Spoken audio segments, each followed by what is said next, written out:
नमस्कार। Force supreme law partners के इस नए कानूनी एपिसोड में मैं एडवोकेट डॉक्टर अजय कुमार पांडे पुनः आपका स्वागत करता हूं। आप सबको वेलकम करता हूं।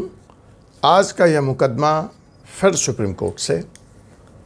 यह मुकदमा शुरू तो सुप्रीम कोर्ट से हो रहा है, बट जो भाग्य का फैसला होने वाला है वह लाखों की संख्या में करीबन 30 से 50 लाख लोगों को प्रभावित करने वाला है।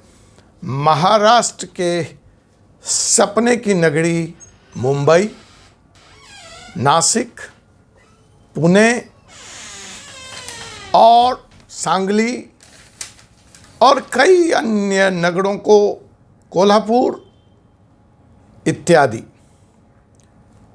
30 से 50 लाख लोग इस फैसले से सड़क पे आने वाले। जी हां, महाराष्ट्र का जो पूरा रियल एस्टेट बाजार है वह उथल पुथल के दौर से गुजरने वाला है। प्रॉपर्टी के प्राइसेस, रेंटल्स कहां जाएंगे, कहना कुछ मुश्किल है। एक तरफ यह फैसला आने वाला है सुप्रीम कोर्ट से। जब आप ये वीडियो देख रहे होंगे, यह मुकदमा सुप्रीम कोर्ट में 9 जजेज बेंच के सामने सुना जा रहा होगा। इधर महाराष्ट्र के खास करके नवी मुंबई इलाके से जो खबरें आ रही हैं, वहां पर ताबड़तोड़ इलीगल कंस्ट्रक्शन पे कोर्ट के प्रहार हो रहे हैं। हजारों और लाखों की तादाद में लोग बेघर हो गए हैं। उनको 6 सप्ताह, 5 सप्ताह, 6 महीने का टाइम दिया गया है कि वह उन इलीगल कंस्ट्रक्शन को खाली कर दें। वहाँ के लोकल अथॉरिटी को कोर्ट ने सभी तरह के इलीगल कंस्ट्रक्शन खत्म करने का आदेश दिया है।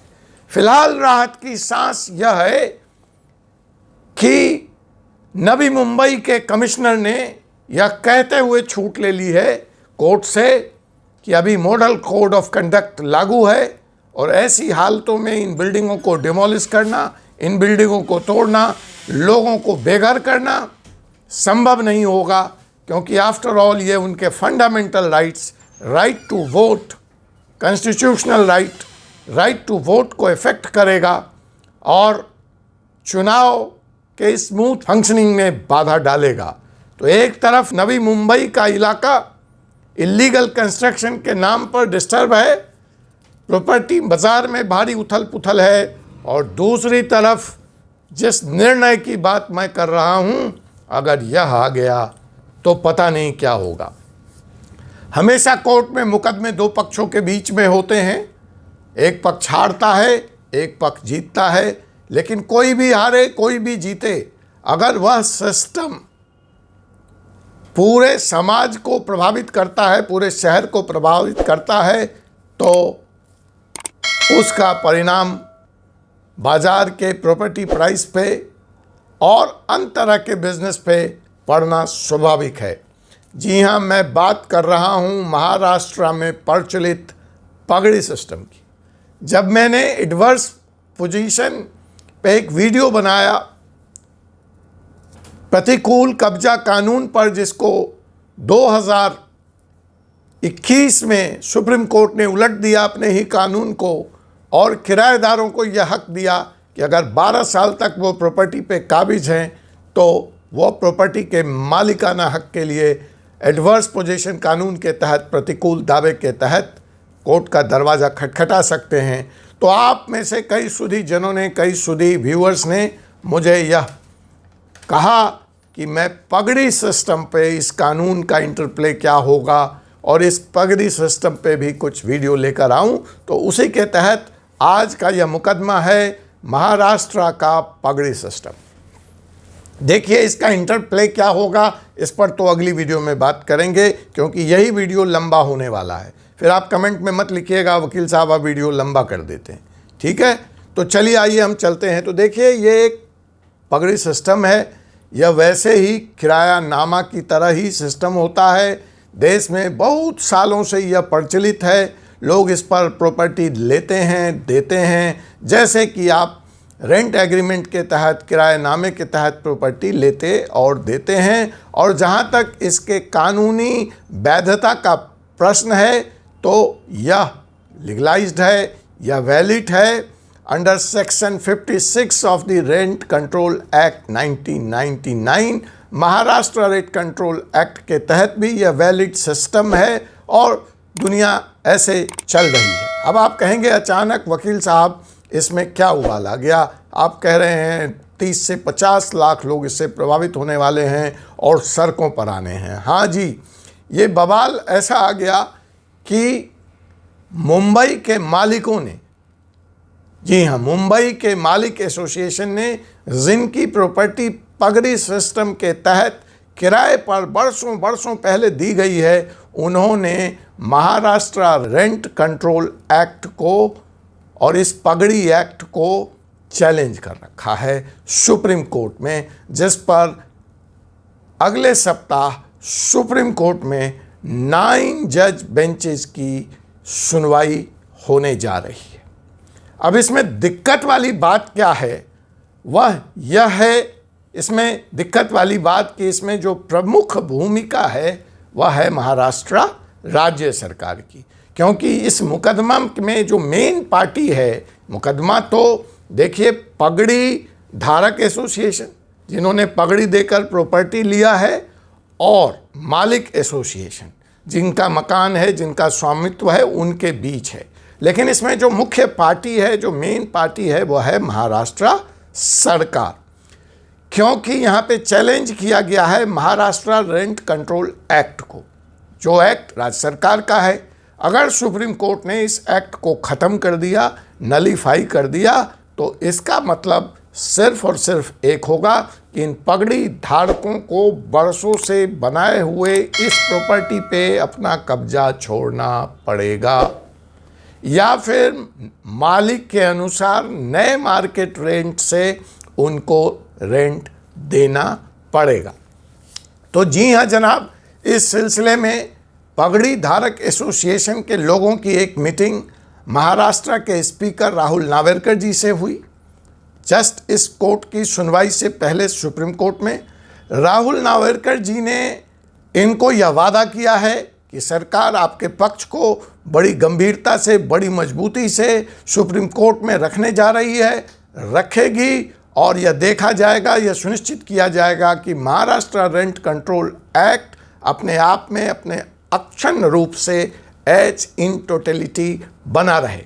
लेकिन राहुल नावेरकर साहब का यह कथन या स्टेटमेंट या एश्योरेंस मेरी जानकारी के अनुसार पूरा होता हुआ नहीं दिख रहा है। इस केस में सुप्रीम कोर्ट ने महाराष्ट्र सरकार को दिसंबर 24 या 22 के आसपास अंतिम मोहलत दी थी अपना जवाब दाखिल करने की।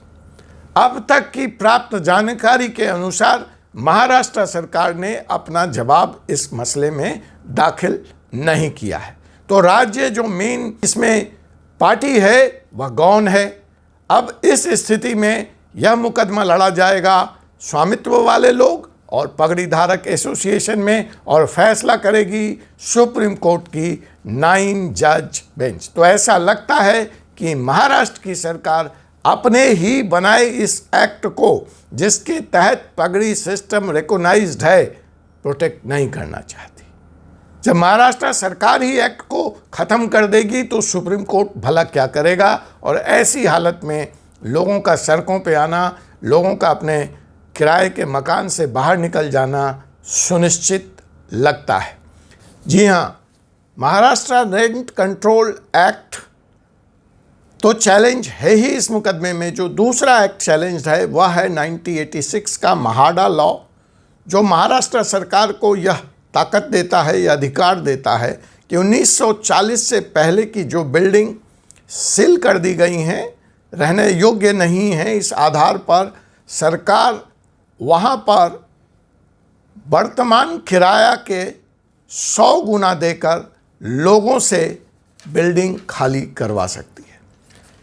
जो मुंबई की जनता है, आज का जो प्रॉपर्टी प्राइस है, उन सब को देखकर इस कानून से भी उत्तेजित है, परेशान है और उनको ऐसा लगता है कि सरकार यह उनके साथ नाइंसाफ़ी कर रही है और उनको बहुत कम या ना के बराबर ही कंपनसेशन दिया जा रहा है, क्योंकि किराया फिर महाराष्ट्र रेंट कंट्रोल एक्ट के तहत रेगुलेट होता है, उसके बढ़ने या बढ़ाए जाने की सीमा है, जबकि प्रॉपर्टी का प्राइस मार्केट के तर्ज पर, मार्केट की स्पीड पे, मार्केट की ट्रेंड पे बेतहाशा बढ़ता है। तो ऐसे स्थिति में किराए को आधार बनाकर 100 गुना वर्तमान किराए का देना नाइंसाफ़ी है। लेकिन मामले की गंभीरता और अर्जेंसी को देखते हुए महाराष्ट्र सरकार का अब तक इस केस में जवाब का दाखिल न किया जाना कुछ और ही कहानी बताता है और हमें इंतज़ार करना पड़ेगा कि सुप्रीम कोर्ट क्या इसमें महाराष्ट्र सरकार को आगे और अपना जवाब देने का मौका देता है या मैटर की सुनवाई बिना महाराष्ट्र सरकार के पक्ष को जाने हुए शुरू कर देता है और जो पगड़ी धारक हैं उनको उनके प्रॉपर्टी से निकाल बाहर करने का आदेश देता है या फिर वो महाराष्ट्र रेंट कंट्रोल एक्ट की वैलिडिटी को कायम रखता है और मकान मालिकों को भारी निराशा लगती है। इस केस का बैकग्राउंड ये है कि ये जो पगड़ी का सिस्टम स्पेशली महाराष्ट्र में या मुंबई में या नासिक में या सोलापुर, कोल्हापुर जहाँ भी शुरू हुआ, इसके पीछे आपको समझना पड़ेगा कि आखिर वो व्यवस्था क्या थी किराए पे लेने वालों की और किराए पे देने वालों की। उस समय महाराष्ट्र में जो मुंबई रेंट कंट्रोल एक्ट 1947 लागू था, उसके तहत अगर आप किसी भी प्रॉपर्टी का क्रय या विक्रय करते हैं, जो टैक्स था सरकार का क्रय और विक्रय पे वो 110% था। जी हाँ, 110%। तो ऐसी स्थिति में मकान मालिकों को अपना सौदा बेचना, अपनी प्रॉपर्टी बेचना और सरकार को 110% टैक्स देना वाजिब नहीं लगता था, वारा नहीं खाता था, बिजनेस सेंस नहीं था। तो वहाँ एक नई परिपाटी शुरू हुई कि सारा लेन देन कैश में होता था और जो किराएदार था, जो पगड़ी देता था, उसको उस मकान में एक डी फैक्टो ऑनरशिप दी जाती थी। वो ऑनरशिप कानून की नज़र में रिकॉग्नाइज नहीं होती थी, लेकिन हर तरह से उसको कब्जा के माध्यम से बिजली का बिल, पानी का बिल, प्रॉपर्टी टैक्स इत्यादि वही भाड़ा करता था और सिर्फ कागज़ पर मालिक कोई और रहता था। इस पगड़ी सिस्टम में उसको यह भी राइट था कि यह आगे इस सौदे को बेच सकता है, आगे सबलेट कर सकता है, किराए पर दे सकता है। तो मतलब कहानी ये होती थी कि कागजी मालिक कोई और वास्तविक मालिक कोई और इसको फिर बाद में रिकॉग्नाइजेशन भी महाराष्ट्र रेंट कंट्रोल एक्ट से मिल गया।